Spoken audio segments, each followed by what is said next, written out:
सबको नमस्कार। दिल्ली के अंदर अब धीरे धीरे कोरोना की स्थिति बेहतर होती जा रही है। उसी को देखते हुए पिछले हफ्ते से हम लोगों ने अनलॉक करने की प्रक्रिया शुरू की थी। ये ज़रूरी है कि अगर कोरोना की स्थिति बेहतर हो रही है तो अर्थव्यवस्था को वापस पटरी पे लाना भी बहुत ज़रूरी है। पिछले हफ्ते हमने कंस्ट्रक्शन वर्कर्स और फैक्ट्री, ये दो सेक्टर्स खोले थे। पिछले एक हफ्ते से कंस्ट्रक्शन एक्टिविटीज़ और फैक्ट्री दोनों खुले हुए हैं, लेकिन कोरोना की स्थिति अभी कंट्रोल में है। पिछले 24 घंटे में लगभग 400 के करीब केस आए हैं। 500 से भी कम हो गए अब केसेस।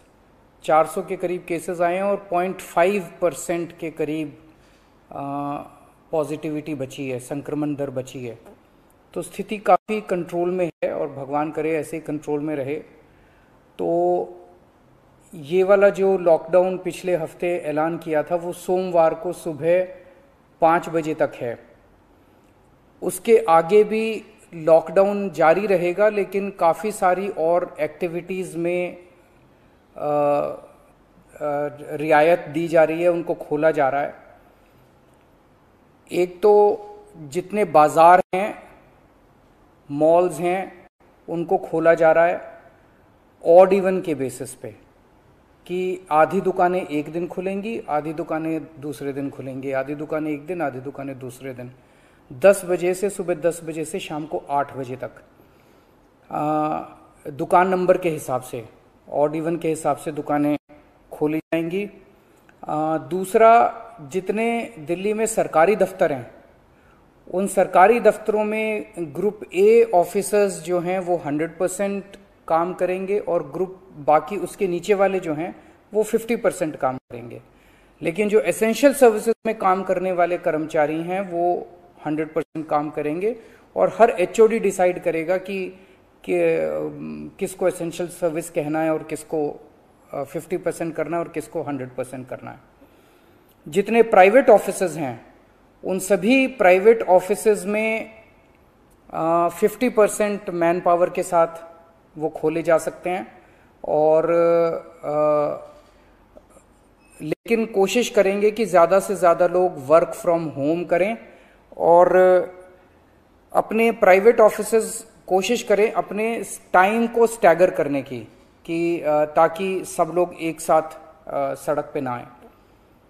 दूसरी चीज़, जो स्टैंड अलोन शॉप्स हैं और जो एसेंशियल सर्विसेज प्रोवाइड करने वाली शॉप्स हैं वो ऑड इवन के बेसिस पे नहीं, वो रोज खुलेंगी। दिल्ली मेट्रो 50% कैपेसिटी के ऊपर चालू की जा रही है और ई कॉमर्स के जरिए जो सामान बेचने की प्रक्रिया है वो चालू रहेगी।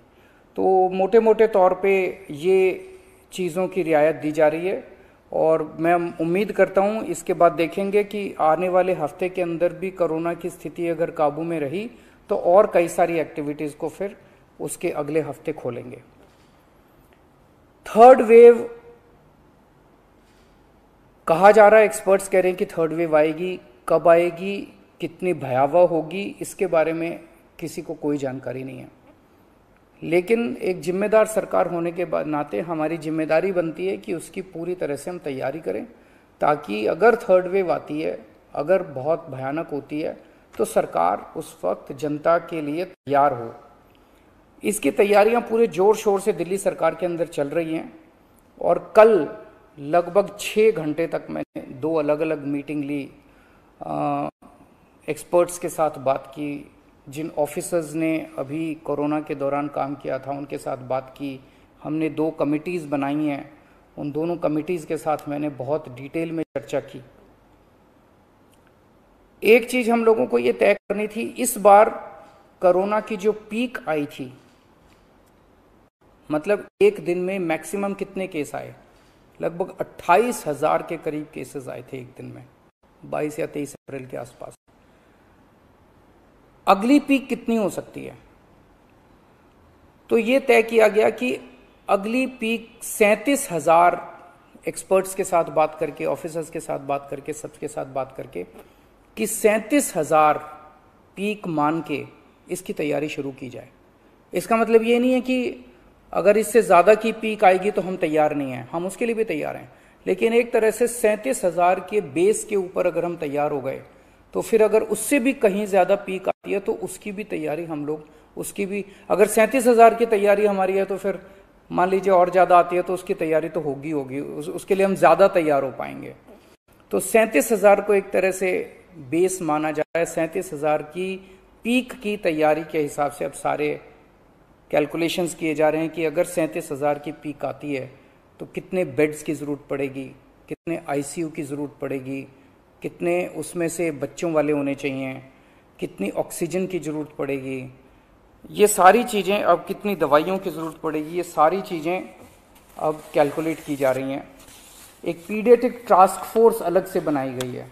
वो पीडियाट्रिक टास्क फोर्स ये तय करेगी कि जितने हमारे ऑक्सीजन बेड्स होंगे उसमें से कितने बच्चों के होने चाहिए, जितने आईसीयू बेड्स होंगे उसमें से कितने बच्चों के होने चाहिए। जो बच्चों के होंगे उसके लिए फिर अलग किस्म का सारा इक्विपमेंट होगा, उसका अलग किस्म के मास्क होंगे, अलग किस्म का ऑक्सीजन का मास्क होगा, उसकी सारी चीज़ें अलग होंगी।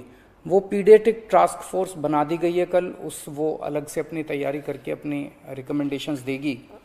इस बार ऑक्सीजन की बड़ी कमी हुई थी और ऑक्सीजन की कमी की वजह से हम लोगों ने देखा कि कई बार ऐसे हुआ था जब ऑक्सीजन बेड्स नहीं मिले थे, ऑक्सीजन के लिए काफ़ी संघर्ष करना पड़ा था। अल्टीमेटली अपने को सुप्रीम कोर्ट के इंटरवेंशन के बाद केंद्र सरकार के सहयोग से अपने को ऑक्सीजन मिली, लेकिन जब तक ऑक्सीजन नहीं मिली तब तक दिल्ली में त्राही त्राही मच गई थी। अगली वेव अगर आती है तो हम नहीं चाहते कि इस तरह की दिल्ली के अंदर त्राही त्राही मचे, तो ये तय किया गया, इसकी तैयारी शुरू कर दी गई। 420 टन ऑक्सीजन की स्टोरेज कैपेसिटी तैयार की जा रही है। इंद्रप्रस्थ गैस लिमिटेड से बात की गई है और उन्हें 150 टन ऑक्सीजन प्रोडक्शन का प्लांट, 420 टन ऑक्सीजन तो स्टोरेज कैपेसिटी क्रिएट की जा रही है और 150 टन ऑक्सीजन प्रोडक्शन करने के लिए उनको प्लांट लगाने के लिए कहा गया है। उन्होंने कहा 18 महीने लगेंगे, लेकिन जो भी है शुरुआत कहीं ना कहीं तो अपने को करनी पड़ेगी। इसके अलावा इस बार सबसे बड़ी दिक्कत आई थी टैंकरों की। ऑक्सीजन के टैंकर नहीं थे दिल्ली में, दिल्ली इंडस्ट्रियल स्टेट नहीं है, इसीलिए अपने पास ऑक्सीजन टैंकर है ही नहीं दिल्ली में। तो 25 ऑक्सीजन टैंकर्स खरीदे जा रहे हैं ताकि अगर इस तरह की दिक्कत आए ऑक्सीजन की तो हमारे पास अपने टैंकर होने चाहिए। 64 छोटे छोटे ऑक्सीजन के प्लांट्स लगाए जा रहे हैं, वो ऑलरेडी लग रहे हैं और हमें उम्मीद है कि अगले कुछ हफ्तों के अंदर, 1-2 महीने के अंदर ये 64 ऑक्सीजन प्लांट्स लग के तैयार हो जाएंगे। अब ये जो हमने डिसाइड किया कि 37,000 केसेस की पीक के हिसाब से हम काम करेंगे, तो उसके हिसाब से तय किया जाएगा कि कितने ऑक्सीजन बेड्स की ज़रूरत होगी, कितने आईसीयू बेड्स की ज़रूरत होगी। उसके हिसाब से फिर तय किया जाएगा कि कितने ऑक्सीजन सिलेंडर्स की ज़रूरत होगी। जैसे अभी थोड़े दिन पहले हमने 6,000 सिलेंडर चाइना से इंपोर्ट किए थे, तो और कितने ऑक्सीजन सिलेंडर्स की ज़रूरत होगी और कितने ऑक्सीजन कॉन्सेंट्रेटर्स की ज़रूरत होगी। अगले आने वाले 1-2 महीने के अंदर ढेर सारे ऑक्सीजन कॉन्सेंट्रेटर्स दिल्ली सरकार खरीदने जा रही है। दवाइयों को लेकर 2 अहम निर्णय किए गए। एक तो ये कि इस वेव में ये देखा गया कि व्हाट्सएप खूब तेजी से, व्हाट्सएप के ऊपर दवाइयाँ खूब तेजी से प्रिस्क्राइब की जा रही थी और उसके ऊपर मतलब बात फैल जाए कि ये दवाई बड़ी अच्छी है, तो पूरे समाज के अंदर, पूरे शहर के अंदर, पूरे देश के अंदर उस दवाई की अफरा तफरी मच जाती है। तो एक डॉक्टर्स की और एक्सपर्ट्स की टीम बनाई जाएगी।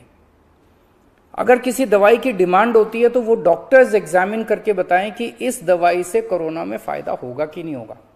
अगर डॉक्टर कहते हैं होगा तो सरकार उस दवाई को मुहैया कराने की कोशिश करेगी, और डॉक्टर अगर कहते हैं कि ये दवाई बिल्कुल बेकार है, इससे कोरोना में कोई फायदा नहीं होगा और लोग इसके पीछे भागना बंद करें, तो जनता को उसके बारे में जागरूक किया जाएगा कि इस दवाई के पीछे भागना बंद कीजिए। एक ये। दूसरा, जो जो इम्पॉर्टेंट दवाइयाँ हैं उनकी लिस्टें बना ली गई हैं, उसका कितना बफर, कितना स्टॉक चाहिए होगा उतना बफर स्टॉक क्रिएट किया जाएगा। एक्सपायरी डेट्स किस दवाई की कितनी है, एक्सपायरी डेट्स को ध्यान में रखते हुए उन सभी दवाइयों का बफर स्टॉक क्रिएट किया जा रहा है, ताकि अगर जरूर, और प्राइवेट अस्पतालों के भी आदेश दिए जा रहे हैं कि वो भी अपने बफर स्टॉक्स इस तरह से तैयार रखें ताकि अगर महामारी आती है तो हम उसके लिए तैयार रहें।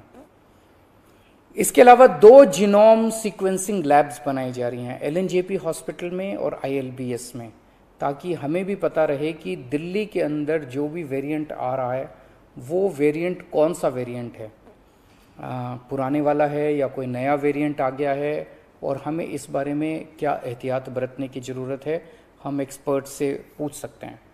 तो ये बहुत सारी चीज़ें कल चर्चा हुई, ये कुछ चीज़ें मैंने आपको बताई हैं, और आपको यही आश्वासन देना चाहता हूँ कि आपकी सरकार पूरी तरह से 24 घंटे लगी हुई है इसमें।